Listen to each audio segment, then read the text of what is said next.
இரத்தம் என்னை நிற்க வைத்தது. அவர் எழுந்தருளுவார்.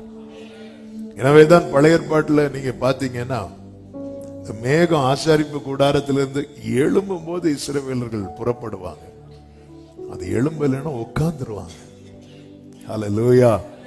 அப்ப நான் எவ்வளவு நாள் உட்காரணும், எவ்வளவு நாள் தரித்திருக்கணும், எவ்வளவு நாள் காத்திருக்கணும், எப்பொழுது என்னுடைய வேலை வரும், எப்பொழுது நான் எழும்புவேன், எப்பொழுது நான் சுதந்திரிப்பேன், இதெல்லாம் தீர்மானிக்கிறவர் என்னை இரத்தத்தினால் கழுவி மீட்டு கொண்ட. ஹல்லேலூயா. என்னங்க நீங்க இன்னும் உட்கார்ந்து இருக்கிறீங்க? அவரும் உட்கார்ந்து இருக்கிறார், நானும் உட்கார்ந்து இருக்கிறேன். ஹல்லேலூயா. செய்யறவருக்கு அவசரம் இல்லை, அவரும் உட்கார்ந்து இருக்கிறார். குயவன் கையில மண்ணை எடுக்கிறது வரைக்கும் அந்த மண்ணு உட்கார்ந்துதான் இருக்கும். ஹல்லேலூயா. ஆமா. எவ்வளவு நாள் தான் நீங்க வெயிட் பண்ணிட்டு இருக்கீங்கன்னா அவர்கிட்ட கேளுங்க. யார்கிட்ட? ஆமே, அவர் உட்கார்ந்து இருக்கிறார். ஹல்லேலூயா. அவருக்கு தெரியும். ஆமேன்னு சொல்லுங்க பார்க்கலாம். ஏற்ற காலத்தில் அவர் உங்களை உயர்த்தும்படி. நம்ம உட்கார்ந்து இருக்கிறத சத்ரு தப்பா நினைச்சிட்டான். என்ன நினைச்சிட்டானா, இவனுக்கு எல்லாம் போச்சு அதனாலதான் உட்கார்ந்து இருக்கிறான். இல்ல, வேலை வரவில்லை அதனாலதான் உட்கார்ந்து இருக்கிறான். ஹல்லேலூயா. அவர் எழுந்தருளுவார். 7வது வசனத்திலே சொல்லப்பட்டிருக்கு. அவர் எழுந்தருளும் போது நீங்க கீழே படிச்சீங்கன்னா தெரியும். 5வது வசனம், தம்முடைய பரிசுத்த வாசஸ்தலத்தில் இருக்கிற தேவன் திக்கற்ற பிள்ளைகளுக்கு தகப்பனும் விதவைகளுக்கு நியாயம் விசாரிக்கிறவருமாய் இருக்கிறார். தேவன் தனிமையானவர்களுக்கு வீடு வாசல் ஏற்படுத்தி கட்டுண்டவர்களை விடுதலையாக்குகிறார். 7வது வசனம், தேவனே நீர் உம்முடைய ஜனங்களுக்கு முன்னே சென்று அவாந்தர வெளியிலே நடந்து வருகையில் பூமி அதிர்ந்தது. தேவனாகிய உமக்கு முன்பாக வானமும் பொழிந்தது.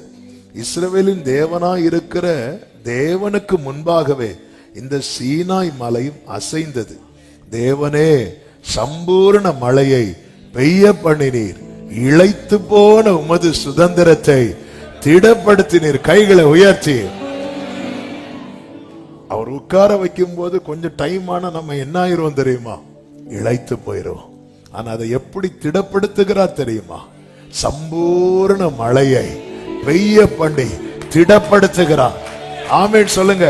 எனவேதான் 13வது வசனத்திலே சொல்லப்பட்டிருக்கிறது, நீங்கள் அடுப்பினடையில் கிடந்தவர்களாய் இருந்தாலும் வெள்ளியால் அலங்கரிக்கப்பட்ட புறா சிறகுகள் போலவும் பசும்பொன் நிறமாகிய அதன் இறகுகளின் சாயலாகவும் இருப்பீர்கள். ஆமா, இப்ப உங்களை பார்த்த எப்படி இருக்கும் தெரியுமா? கரிபிடித்து. ஆமே. ஹல்லேலூயா. ரீசன் என்ன? காத்திருந்து காத்திருந்து கரிபிடித்து போனது. ஆமே, காத்திருந்து கரிபிடித்து போனது. ஆனா அவர் எழுந்தருளும் போது அப்படியே மாறும். காரணம், கர்த்தர் எதை பெய்ய பண்ண போகிறார் தெரியுமா? எல்லாரும் வலது கரத்தை விசுவாசத்தோடு உயர்த்தி சொல்லுங்க. என் தேவன் எனக்காக எழுந்தருளுவார். என் தேவன் என் முன்னே நடப்பார். என் தேவன் சம்பூர்ண மழையை என் மேல் பெய்ய பண்ணுவார். சத்தமா ஆமென். ஹல்லேலூயா. எனவேதான் 4வது வசனத்திலே சொல்லப்பட்டிருக்கிறது, தேவனை பாடி அவருடைய நாமத்தை கீர்த்தனம் பண்ணுங்கள். வனாந்தரங்களில் ஏறி வருகிறவருக்கு வழியை ஆயத்தப்படுத்துங்கள். அவருடைய நாமம் யெகோவா, அவருக்கு முன்பாக களி கூறுங்கள், ஆர்ப்பரியுங்கள். நீதிமான்களோ தேவனுக்கு முன்பாக மகிழ்ந்து களி கூர்ந்து ஆனந்த சந்தோஷம் அடைவார்கள். ஆமென். சந்தோஷத்தோடு ஆர்ப்பரிப்போடு தேவனை நாம் பாடி மகிமைப்படுத்துவோம். சபையே, அன்பு உள்ளமே, ஹல்லேலூயா. ஆமே. ஆண்டவரே, என்னை இப்படி உட்கார வச்சிட்டீங்களே ஆண்டவரே. ஆமே, நீங்க மட்டும் உட்காரல, அவர் உட்கார்ந்துதான் இருக்கிறார். ஹல்லேலூயா. யாக்கோபு காட்டின் கரையில் உட்கார்ந்துதான் அவரும் வந்து பக்கத்துல உட்கார்ந்துட்டார்.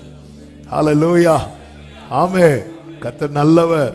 யாக்கோபிட்ட சொல்றாரு, என்னை விடு, நான் போகட்டும் அப்படின்னு. என்ன ரொம்ப அந்த வார்த்தையெல்லாம் படிக்கும் போதெல்லாம் அழுகதான் வரும். யாக்கோபு யாருங்க அவரை பிடிக்கிறதுக்கு? யாக்கோபே பூச்சி பூச்சி இல்ல. பூச்சியை அழிக்கிறதுக்கு பெரிய பெரிய டேங்க் எல்லாம் கொண்டு வரண்டா, பீரங்கி எல்லாம் கொண்டு வரண்டா. பூச்சியை அழிக்கிறதுக்கு ஒரு பேப்பர்ல எண்ணெயை வச்சு தொங்க விட்டாலே போதும். கன்வென்ஷன்லாம் முந்தைய கன்வென்ஷன்ல எல்லாம் இந்த லைட்ல ஃபுல்லா மக்கள் வராங்களோ இல்லையோ, கூட்டம் கூட்டமா அந்த பூச்சிகள் வரும். அதை எப்படி இல்லமாக்குவாங்கன்னா பேப்பர்ல எண்ணெய மண்ணெண்ணையும் வைக்கி அந்த லைட்டு பக்கம் தொங்க போட்டுரும். இவ்வளவு தான் பூச்சிக்கு. ஆமே, அந்த பூச்சி அவரை பிடிச்சு வச்சிருக்கிற. அவர் யாரு தெரியுமா? சர்வ வல்லவர். அவர் சும்மா நடந்து வந்தாலே வானம் பூமியெல்லாம் அப்படி அதிருமா. அவன் சர்வத்தை அதிர பண்ணுகிறவரை ஒரு பூச்சி பிடிச்சு வச்சிருக்கிறானா, கர்த்தர் அவனுக்கு எவ்வளவு உரிமையை கொடுத்திருக்கிறான். கர்த்தர் அவனுக்கு எவ்வளவு உரிமையை கொடுத்திருக்கிறான். அந்த உரிமை தான் நம்மை கொண்டு உட்கார வைத்திருக்கிறது. அந்த உரிமை தான் அவரை பாட வைக்கிறது.